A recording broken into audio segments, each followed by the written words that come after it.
سیدی مولا سیدی مولا سیدی مولا سیدی مولا السلام علیکہ یا موسی کاظم السلام علیکہ یا موسی کاظم۔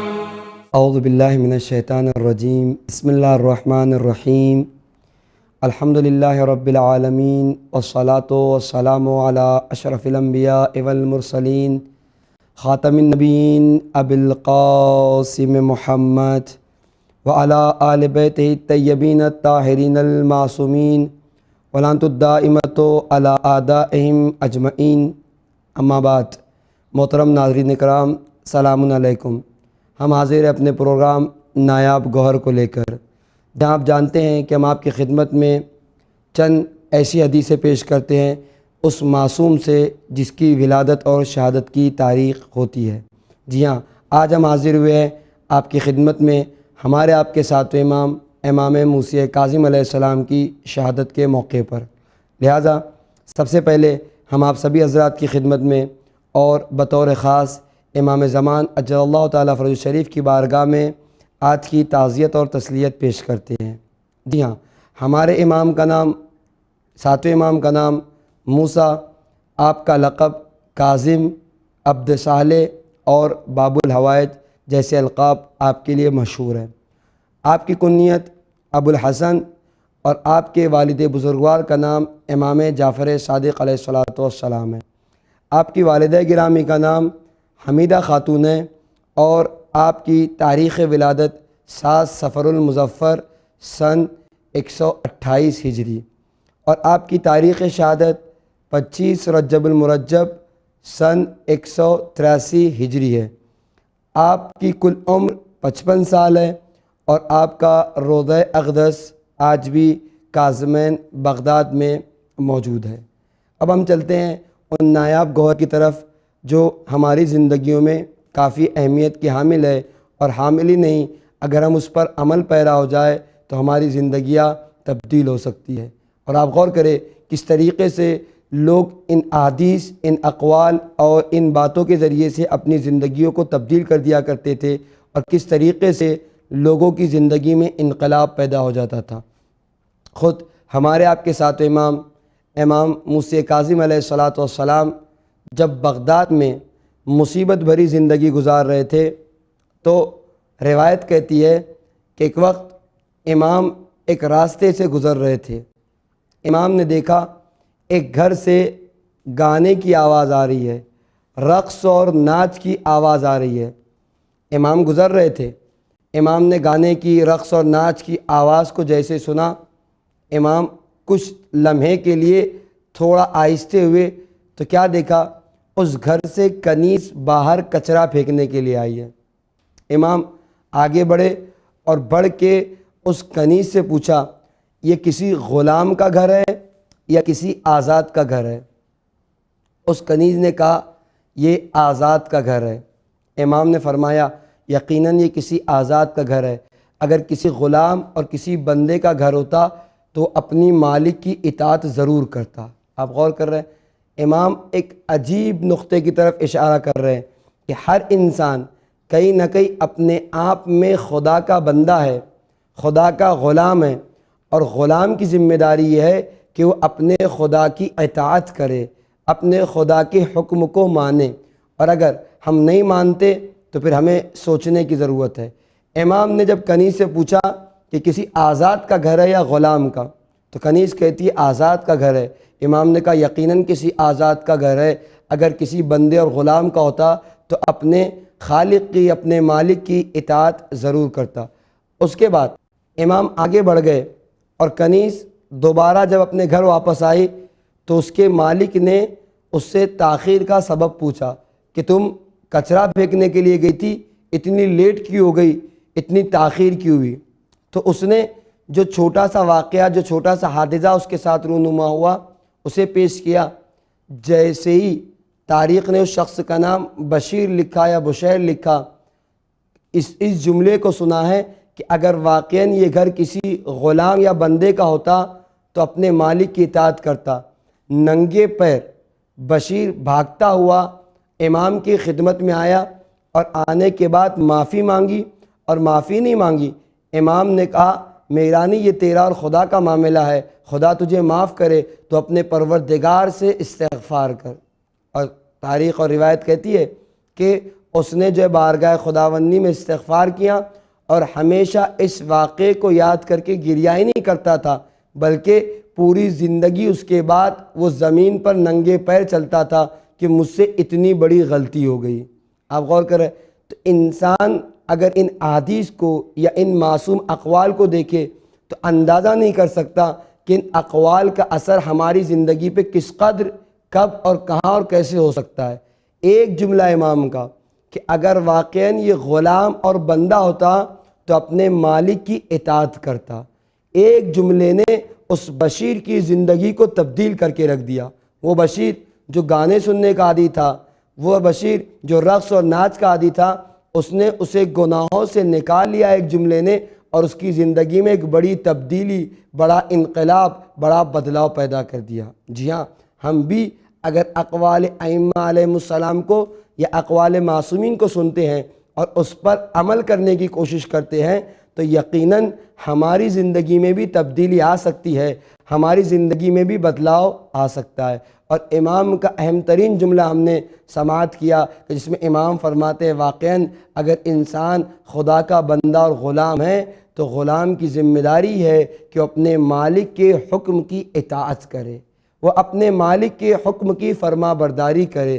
غلام کا کام مالک کے حکم کو ماننا ہے، اور یقیناً ہم آزاد نہیں اس حوالے سے کہ ہم خدا کے غلام اور بندے کی حیثیت رکھتے ہیں، لہٰذا ہمیں خدا کے ہر حکم کی تعمیل یا تکمیل کرنی چاہیے اور خدا کے حکم کو ماننا چاہیے۔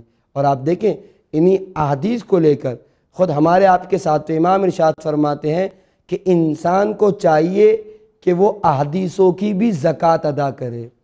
معلوم کرنے والے نے معلوم کیا مولا یہ احادیث کی زکوٰۃ کیسے ہو سکتی ہے، بھلا کیسے ممکن ہے؟ امام کہتے ہیں اگر تم 200 احادیث کو پڑھتے ہو، 200 احادیث کو سنتے ہو، تو پھر 200 احادیث پر اگر تم عمل نہیں کر سکتے تو کم سے کم اس کی زکوٰۃ یہ ہے کہ ان 200 میں سے 5 پر تو عمل کرو۔ یعنی اگر تم نے 200 احادیث پڑھ لی یا 200 احادیث کو سن لیا تو کم سے کم 5 احادیث پر اگر عمل کرو گے تو یہ تمہاری احادیث کی زکوٰۃ ہوگی۔ یقیناً ہم بھی اگر غور کریں تو ہم اپنی زندگی میں جو لوگ خدا کا شکر ہے مطالعہ اور اسٹڈی کے عادی ہوتے ہیں وہ 200 کیا کئی احادیث کا مطالعہ کرتے ہیں، اور جو لوگ نہیں کرتے الحمدللہ آج ہمارے ان چینلوں کے ذریعے سے جو ہے وہ احادیث سنتے تو ہیں۔ ہم آپ کی خدمت میں ہر ولادت و شہادت کے عنوان سے احادیث پیش کرتے ہیں۔ اگر ہم نے کم سے کم 200 احادیث سن لیے تو ٹھیک ہے، ہم سب پر عمل نہیں کر سکتے، لیکن امام کہہ رہے زکوٰۃ یہ ہے کہ کم سے کم 5 احادیث پر تو عمل کرو، کم سے کم 5 احادیث پر عمل پیرا ہو جاؤ۔ یقیناً اگر ہم اتنا بھی عمل کر لے تو ہماری زندگی ایک عظیم زندگی ہو جائے گی، اور زندگی کیا دنیا بھی کامیاب ہوتی دکھائی دے گی اور آخرت بھی کامیاب ہوتی دکھائی دے گی، اور آخرت بھی سنور جائے گی۔ یہ کلمات ہے ہی ایسے کہ جو انسانی زندگی کو کامیاب اور کامران بنا دے۔ اور آپ دیکھیں ہمارے آپ کے ساتھ امام موسیٰ کاظم علیہ السلام ایک مقام پر ارشاد فرماتے ہیں کہ انسان کو چاہیے کہ وہ کوشش کرے کہ اپنے وقت کو 4 حصوں میں تقسیم کرے، اپنے اوقات کو 4 حصوں میں ڈیوائیڈ کرے، تقسیم کرے۔ اس میں امام فرماتے ہیں پہلا حصہ اسے چاہیے کہ وہ مناجات خدا کے لیے، یعنی اپنے زندگی کے اوقات میں، اپنے روزانہ کے شیڈول میں اسے ایک وقت خدا کی مناجات کے لیے معین کرنا چاہیے کہ یہ میرا وقت صرف اور صرف خدا کے لیے ہوگا، میں اس میں خدا کی عبادت کروں گا، میں اس میں خدا سے دعائیں مانگوں گا، میں اس میں قرآن کی تلاوت کروں گا، میں اس میں دعاؤں کی تلاوت کروں گا۔ تو پہلا حصہ خدا کی مناجات کے لیے ہونا چاہیے۔ اس کے بعد امام ارشاد فرماتے ہیں دوسرا حصہ امور معاش کے لیے، یعنی کسب حلال کے لیے۔ انسان کو چاہیے کہ اپنا دوسرا حصہ کسب حلال کے لیے معین کر دے، یعنی جس میں وہ رزق حلال کما رہا ہو، اپنا اور اپنے بچوں کا، اپنے اہل و عیال کا رزق حلال مہیا کر کر ان کی غذا کو فراہم کر رہا ہو۔ تو دو حصے، پہلا حصہ خدا کے مناجات کے لیے، دوسرا حصہ کسب معاش یعنی حلال روزی کمانے کے لیے معین کرے۔ اس کے بعد امام ارشاد فرماتے تیسرا حصہ اپنے دوستوں اور رشتہ داروں کے لیے، وہ دوست وہ رشتہ دار جو تمہارے عیبوں کو تمہارے لیے بیان کرتے ہو اور تمہارے پیچھے بھی اور باطن میں بھی تمہارے لیے مخلص ہو۔ آپ غور کریں، یعنی ہماری زندگیوں میں ایک اہم ترین حصہ ہمارے دوستوں اور رشتہ داروں کا ہے، لیکن ساتھ میں امام نے ایک جملے میں دوست اور رشتہ دار کو بھی سمجھانے کی کوشش کی کہ کون تمہارا دوست ہے، کون تمہارا رشتہ دار ہے۔ آپ غور کریں، امام کہتے وہ شخص تمہارا دوست ہے، وہ شخص تمہارا رشتہ دار ہے مثلا جو تمہارے لیے تمہارے عیبوں کو بیان کرتا ہے۔ اور اگر ہم ہمارے معاشرے میں دیکھتے ہیں، ہماری سوسائٹی میں دیکھتے ہیں، تو عالم اور حالت یہ ہے کہ آپ اندازہ لگائیے کہ ہم اسے اپنا دوست سمجھتے ہیں جو ہماری تعریف ہمارے منہ پر کر رہا ہو، جو ہماری بڑائی کو ہمارے سامنے پیش کر رہا ہو، وہ ہمارا بہترین دوست ہے۔ اور کوئی انسان اگر سلیقے سے ہمیں ہمارے عیب بتا دے تو ہمارا سب سے بڑا دشمن ہے، وہ ہمارا سب سے بڑا دشمن شمار ہوتا ہے، وہ ہمارا پھر رشتہ دار اور دوست باقی نہیں رہتا۔ جبکہ امام نے رشتہ داری اور دوستی کے اصول کو کچھ اور بیان کیا۔ دوست وہ نہیں ہیں کہ جو تمہاری تعریف تمہارے منہ پر کرے، رشتہ دار وہ نہیں ہیں جو تمہاری بڑائی کو تمہارے سامنے پیش کرے۔ حقیقی دوست اور حقیقی عزیز تمہارا وہ ہے جو تمہارے عیبوں کو، تمہاری برائیوں کو تمہارے لیے پیش کر رہا ہو۔ اور ایک جملہ اور امام نے ارشاد فرمایا کہ تمہارے لیے باطن میں بھی اور پیچھے بھی مخلص ہو۔ ہوتا کیا ہے، کچھ لوگ سامنے تعریفیں کرنے کے عادی ہے اور پیچھے سے جو ہے برائی کرتے ہیں، صرف بظاہر اچھے ہوتے ہیں، پیچھے کوئی اور رخ ہوتا ہے۔ نتیجہ کیا ہے؟ نتیجہ یہ ہے کہ مخلص نہیں ہے۔ امام کہتے ان دوستوں اور رشتہ داروں کے لیے وقت معین کرو جو تمہارے لیے باطن میں بھی مخلص ہو۔ تو تین اوقات ہو گئے، پہلا وقت مناجات خداوندی کے لیے، دوسرا کسب معاش کے لیے، تیسرا دوست اور رشتہ داروں کے لیے۔ ایسے دوست اور رشتہ دار جو تمہارے لیے باطن میں بھی مخلص ہو اور تمہارے عیبوں کو تمہارے لیے بیان کرتے ہو۔ اس کے بعد امام نے فرمایا چوتھا وقت یعنی وقت کا ایک حصہ اپنے لیے غیر حرام لذتوں کے لیے، یعنی آسان لفظوں میں سحر اور تفریح کے لیے معین کرو، یعنی ہماری عام زبان میں گھومنے اور پھرنے کے لیے، مگر اس میں حرام نہ پایا جاتا ہو، حرام سے خالی ہو۔ پھر امام نے ایک اچھا جملہ ارشاد فرمایا کہ تم تینوں کام کے لیے، یعنی شروع کے جو تین باتیں بتائے، تین اوقات بتائے، ان تینوں کاموں کے لیے چوتھے کام سے یعنی سیر و تفریح سے مدد لے سکتے ہو۔ یعنی بہت زیادہ اہم رول ہے انسانی زندگی میں کہ انسان سیر و تفریح کو اہمیت دے، گھومنے پھرنے کے لیے جائے، تاکہ جب وہ فریش ہوگا، تاکہ جب وہ تازی ہوا حاصل ہوگا تو پھر اسے عبادت خداوندی میں بھی مزہ آئے گی، کسب معاش رزق حلال کمانے میں بھی اسے آسانی ہوگی، اور ساتھ ہی ساتھ وہ عزیز اور رشتہ داروں کے ساتھ بھی مل جل کر رہے گا۔ تو امام نے ان چار حصوں میں اپنے اوقات کو تقسیم کرنے کے لیے کہا ہے۔ اور آخر میں امام ایک مقام پہ ارشاد فرماتے ہیں کہ کتنا برا ہے وہ شخص جس کے دو چہرے اور دو زبانیں پائی جاتی ہو، یعنی منافق۔ امام کہتے ہیں جو سامنے اپنے بھائی کی تعریف کرتا ہے اور پیچھے اپنے بھائی کی برائی کرتا ہے، غیبت کرتا ہے۔ اور اس کے بعد امام کہتے ہیں پھر اپنے بھائی کو کچھ مل جائے تو اپنے بھائی سے حسد کرتا ہے، اور اگر اس کا بھائی مصیبت میں گرفتار ہو جائے تو اسے یکو تنہا چھوڑ دیتا ہے۔ اب دیکھیں، ہمیں غور کرنے کی ضرورت ہے کہ یہ صفتیں ہمارے اندر تو نہیں پائی جا رہی ہے کہ ہم سامنے اپنے بھائی کے لیے بہت اچھے ہیں، لیکن جب سامنے سے ہٹتے ہیں تو ہم اپنے بھائی کے لیے غیبت کرنا شروع کر دیتے ہیں۔